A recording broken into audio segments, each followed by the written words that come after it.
Hi guys, it's 14th of November, Thursday 14th of November. It's just over 7 weeks since the last video. Lots of people have been asking me what the update is, what's happening. Truth is, it's just been a case of growing since then, keeping them growing. And as you remember from the last video, we had 2 batches. We did the selection from the 3rd spawning, which are the ones that are in the net behind me, and then we also showed you some of the fish from the 1st spawning. Today we're going to do another selection, or go through today. As the fish from the 3rd spawning have grown, became apparent that we have a problem with dorsal fins on lots of them. So whilst they've grown really well in the 7 weeks they've been inside, unfortunately the dorsal fin problem needs to be looked through and sorted out, and I'll show you that much closer once I have some netted up from the holding net behind me. The better news, so that's kind of disappointing, but then also on that front they're a lot darker than I had expected, so I'm not sure what's going to happen with them in terms of development, the ones that remain that don't have a dorsal problem, but we'll keep them to see how they progress just from a learning experience perspective. With regards to the ones from the 1st spawning, if you follow me on Facebook, you'll know that I've posted at various points quick updates from some of those fish, and if I can today I'm going to go through those and hopefully put some of those on this video. If not, it'll probably be the same video, but just done tomorrow. But some really pleasing fish in there. I'll just quickly look back at that video before I came out to start this one, and I mentioned there were a few fish there that that really made it worth all the effort that's gone into these. I say that it's not even 6 months since we started the spawning process yet. Well, a lot of effort still has gone into that during that 6-month period, but there's some fish in there that really do make me very happy with where we are and where they're going. And even more so happy for next year, and it's going to be a long winter, waiting till spawning season next year and getting the process started again, but I certainly can't wait to do that. So that's a pretty exciting thing to look forward to. Obviously Christmas is more exciting before that, but anyway, I'm going to net these fish up behind me, and then I'll show you what I'm referring to regarding the dorsal problem, and I'll get an idea myself how much of a problem it is, and how deeply it's infected them in terms of numbers. I think it was 100 or so in this net. My concern is that the majority of them do have a dorsal problem, and we'll talk about it in a while once we've got something in front of the camera anyway. Okay, so this little net now contains just a random scoop of the babies from the 3rd spawning. I'm not sure we're going to pick it up from the top view as easily, but I'll put some in an aquarium in a minute so I can see inside. But you see on this big yellow one, the dorsal fin not correctly formed.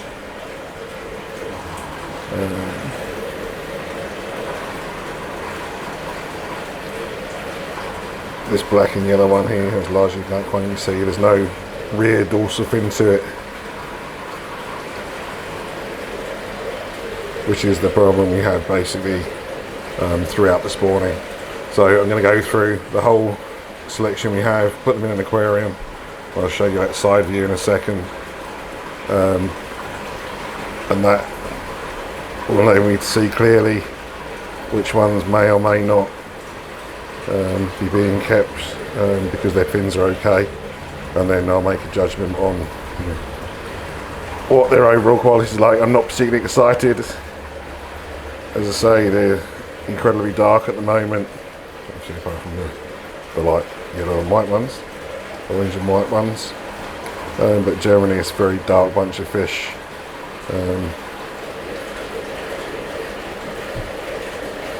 But they have decent shine to them, but we'll see. I'll make a decision on that in a little while and talk to you a little bit later about where I'm at with that. Okay, so here in the aquarium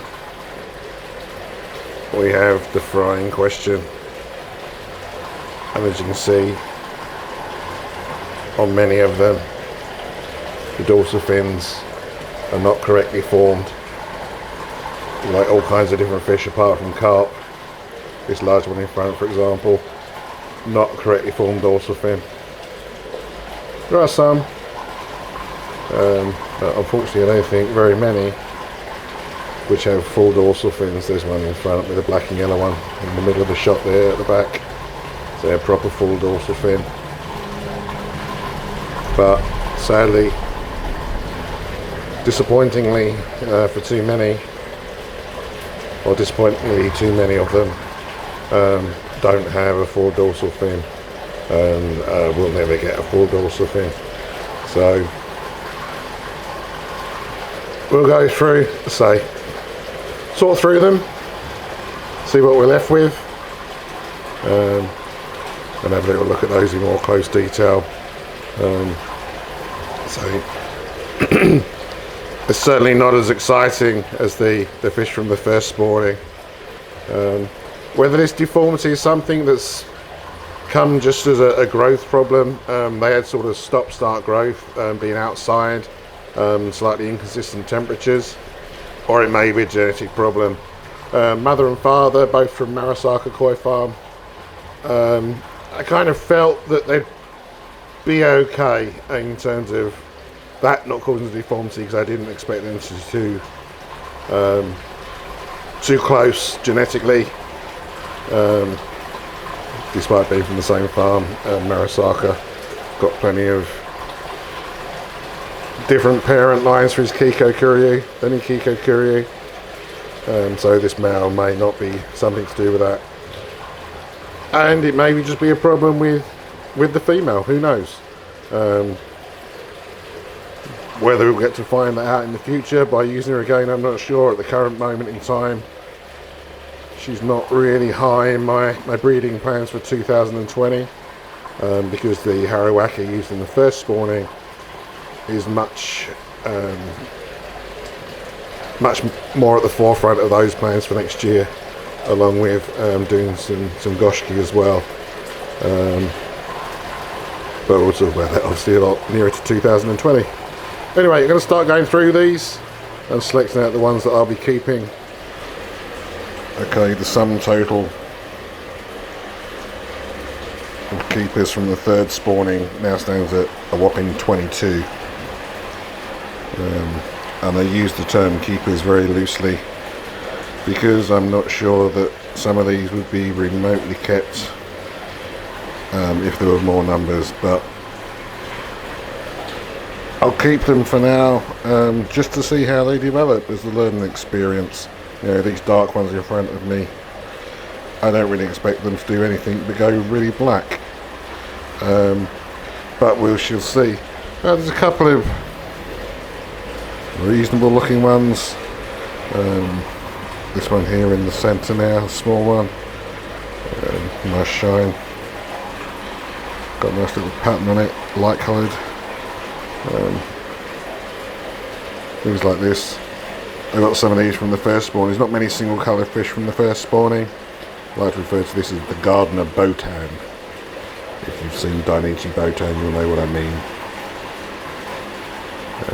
But you know, nice big bold scales on his back, nice lustre to it. So we'll just see how it grows out. But yeah, so that's that for this part of the video. I shall sort these out, put them somewhere temporarily whilst I have a look through and pick up some of the koi from the first spawning, which hopefully should lift my mood somewhat, because there's some fish that I'm really happy with to say from the first spawning. And to put things in perspective, you know, this should have been the first spawning. This should have been the only spawning that we did this year.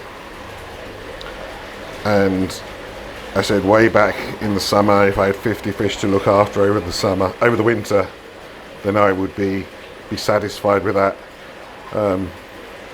Thankfully, this wasn't the one and only spawning that we did, and as such, I have a lot more than 50 fish to look after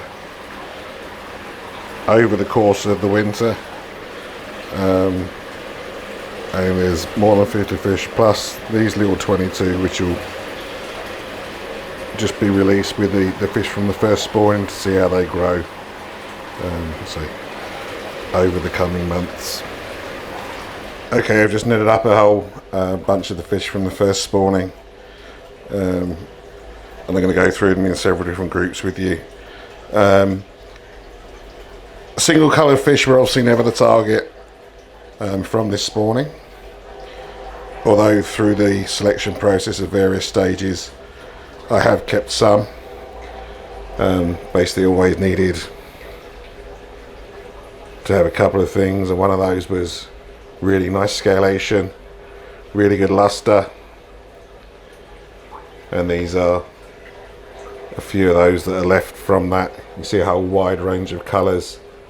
Some of them have got a little bit of patterning on them, but generally single coloured. There's one particular one that I kind of really like, which is this darker one over the other side. It's the only one that has that shade of colour.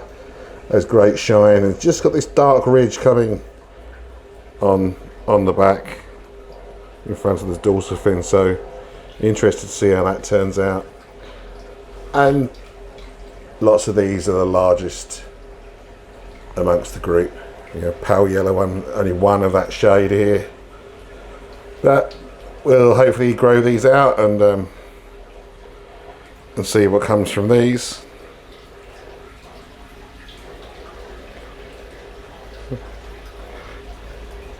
Hopefully we'll get some big fish out of it with some real nice shine, real defined scalation. Yeah, so the first group that we're going to look at.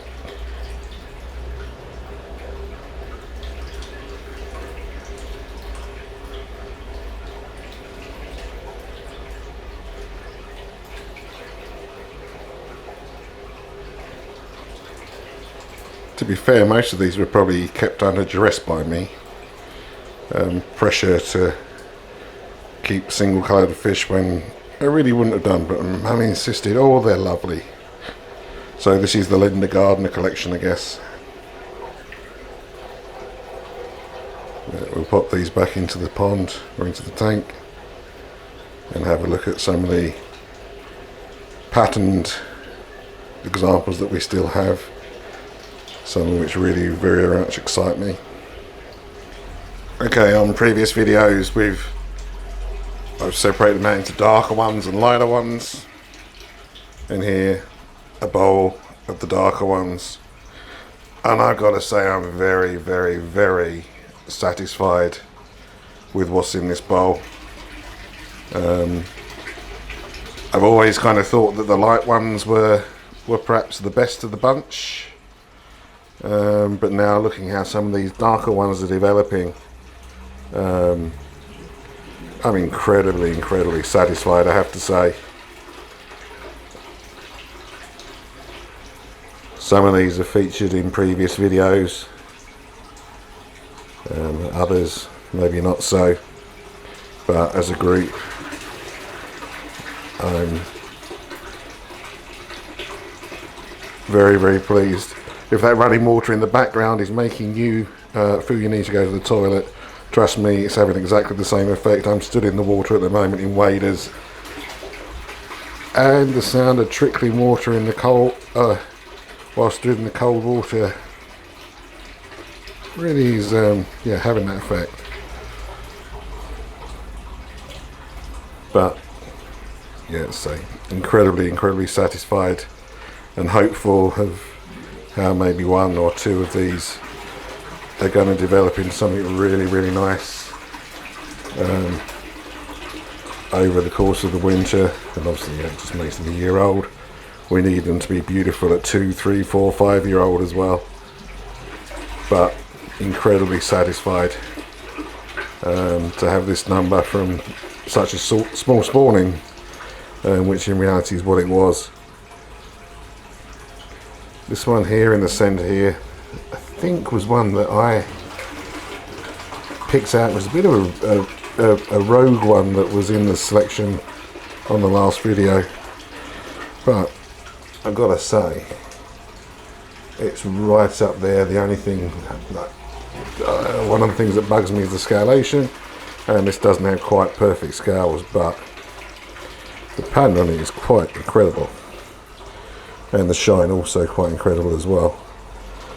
So these, the dark collection, the dark selection, I'll say really incredibly happy with what's in the bowl in front of me, and some of the lighter ones that I'm going to put in the bowl next are equally as pleasing. So very chuffed with this indeed.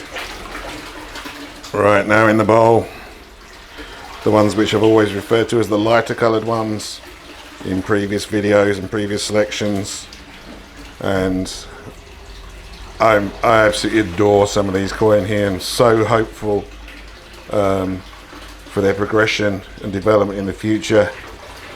The large one in the middle, quite possibly very much number one. I love the size of it. Its overall quality is fantastic, and the fact that it's one of the largest as well is particularly pleasing. But some of the smaller ones also really happy with, and hopeful for their development. This one here in the middle for a long while, the smaller one here, one that you may recognise as being the number one. One thing that's obvious about these, and potentially a concern as I'm doing selections, is the fact that the yellow pattern is incredibly volatile. Significant change, and unfortunately, as always the case, if it's going to change, it's invariably going to go. There's one in here, this one here in the center at the bottom now. Unfortunately, that yellow pattern is shrinking, certainly on one side, if not both. It used to extend all the way to the head, but we have to give them the benefit of the doubt at the moment and keep fingers crossed. And it's quite possible. I think some of these indeed were at one point in time pretty much single coloured fish. This one here, for example, the head was at one point in time completely yellow, I'm quite sure. But I really like we're seeing the dark scalation come through on the back of it. So still incredibly excited about this bowl of fish, and indeed the whole spawning. As I mentioned, I think I said on the last little clip of the dark ones, this all came from such a tiny number of eggs. One male fertilizing those eggs, small female. So really excited at the prospect of spawning her again in 2020, and getting a whole large number of eggs to keep for selection, and no doubt we'll need to find another male to go with her as well, because one male's not going to really cut it, I guess. But very excited about this group of koi. And I said all along, if I had 50 fish to take me through the winter and keep me happy and keep me interested, then that's what I was after. And we have more than that by a long way. I'm not sure how many have been in these two bowls, to be honest. I've not counted them. But very satisfying, that's for sure. At the beginning of the video, I mentioned looking forward to and thinking about next year's spawning, 2020 spawnings. This Ginnerin Kaku is actually a fish that I acquired in March, April this year, when it was part of the shipment that came in for Koi Water Barn's opening event. It was a tosai at that point in time, small tosai, I would think around 23-24 centimetres. Bred by Momotaro Koi Farm, who, to be honest, are breeding some of the finest Ginnerin Kaku around at the moment. No question about that. And I remember I was there when the shipment was being unpacked when this came in, and I lifted it out of the bag when we were photographing them as they came in, and it immediately struck me as a fish that I could rather fancy, and subsequently managed to acquire it. This fish is actually, I brought this fish in, it's been outside all summer in the main pond, but it's grown pretty well. I'm still, when I got it, I was pretty hopeful it was going to be a male. At the moment, the jury's still out as to whether it's male or female. I'm still hoping it turns out to be a male, and will be part of next year's breeding program. I've acquired some goshki, which are going to be something I'm looking forward to spawning next year, and chances are, the idea is that this may be going with them, to add a bit of sparkle to the goshki that I've purchased, which are all non-Ginrin. Anyway, that's the plan. Long way off at the moment, but something I'm very much thinking of for 2020.